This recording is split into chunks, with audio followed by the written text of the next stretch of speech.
3. Meet Mr. Hydeous. Chapter 3. Ratster's Rampage. Hanging from the top of the wall, Mumford pulled off his power-dampening wristband and shoved it in his pocket. He snaked out the end of one of his bandages and hooked it over the top of the wall.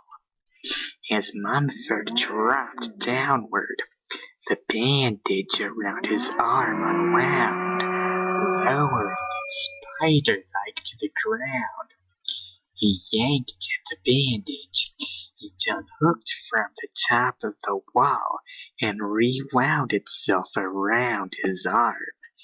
Mumford jerked the crampons off his shoes and ran toward Doc's lab. He found the rest of the team at the bottom of the basement steps, staring open-mouthed at chaos.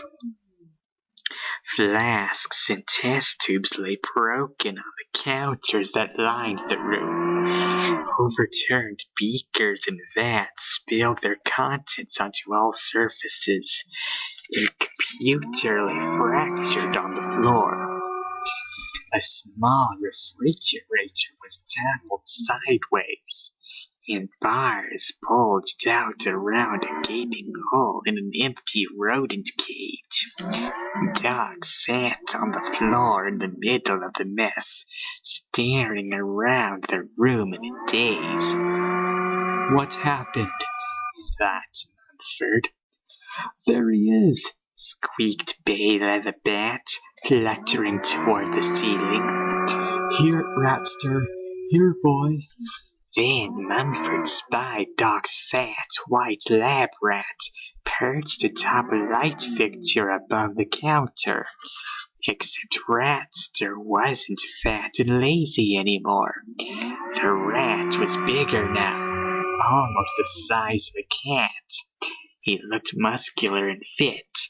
His bushy fur was lavender-colored, and his eyes glowed a fiery red. And what were those tiny tufts sprouting from his bottom jaw? As Bela fluttered closer, the monster rat leaped from the top of his hot light fixture. He landed on the next one, looked around nervously. As the light swayed, a strut ripped loose from the ceiling. Ratster jumped nimbly onto the counter as one end of the fixture crashed onto the surface below. "Get him!" Wolf cried as he leapt toward the monster rat. Wolf had a werewolf's speed and agility, but Ratster's new monster powers were not easily trumped.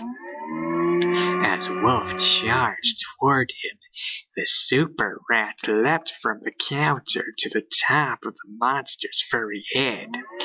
As Wolf grabbed at it furiously, Ratster landed on Gerald's head with a sinister plop. The terrified Gerald screamed and swatted his hands helplessly at the beast. Mumford grabbed for Ratster with a sticky tentacle-like bandage, but the super rat was already running up the basement steps. "Shut the door!" cried Doc. "Don't let him into the house!" Val flew up the stairs and slammed the door shut just in time. Ratster was cornered. From the top of the steps, Steiner could see that the rat was shaking. "Hang on," he called out. "I think he's scared. Nobody move." Steiner climbed the steps slowly, talking softly to Ratster. Ratster stared at Steiner. He trembled, but he didn't run. Steiner reached down and gently scooped Ratster into his arms. "Stupid rodent," Gerald shouted angrily, clomping up the stairs behind him. Ratster's red eyes bulged again in panic, and he screeched and struggled in Steiner's arms. The rat had become so powerful that super-strong Steiner had trouble holding him. "Wait," said Jinx, "I have an idea." She tossed her neutralizer wristband into the air, waved her wand, and said, "Ratster is a monster rat. Have to put a stop to that. Though he fights and though he glowers, wristband, neutralize his powers." The wristband spun through the air and settled around Ratster's neck. Everyone waited for the neutralizer effect to kick in and for Ratster's powers to vanish. It didn't happen. Ratster stayed big, strong, and purple. He struggled against Steiner's strong grip. "Doc, it isn't working," cried Steiner as he fought to control the struggling super rat. "That's because Ratster's powers aren't inborn. He's not a monster," explained Doc as he scrambled to his feet. "The change in Ratster is chemical. The wristbands don't moderate chemically induced transformations." "What chemical does this?" shouted Steiner as he wrestled with the super rat. "I've been working on a diet formula for T-Rex," Doc said. "A diet formula for a dinosaur?" asked Gerald. "Rexford Snattly," said Val. "He's not a dinosaur. He's president and chief extreme officer of the Extreme Team Sports League." Val glanced at Doc. "What's T-Rex got to do with this?" "T-Rex doctor told him he has to lose weight," Doc sighed. "But T-Rex hates dieting. He asked me to invent a weight loss formula. I made one I believed would be effective, and Ratster volunteered to test it. You know how pudgy he's been getting. Well, you see what happened?" Everyone stared at Ratster, still wiggling in Steiner's hands. But his struggles were slowing. As the monsters watched, Ratster began to shrink back to his normal size. His fur faded back to white, the tusks vanished, and his eyes became a normal pink. Doc sighed in relief. "All he had was a sip, so I suspected it would wear off eventually," he said. "As a diet formula, I'd say it's a washout." "Not totally," grinned Wolf. "It was fun watching Gerald scream like a little girl when Ratster landed on his head." Gerald's eyes flashed with fury and humiliation. He opened his mouth to retort, but Jinx interrupted. "Hey, I'm a girl." Jinx frowned at Wolf. "Did you hear me scream?"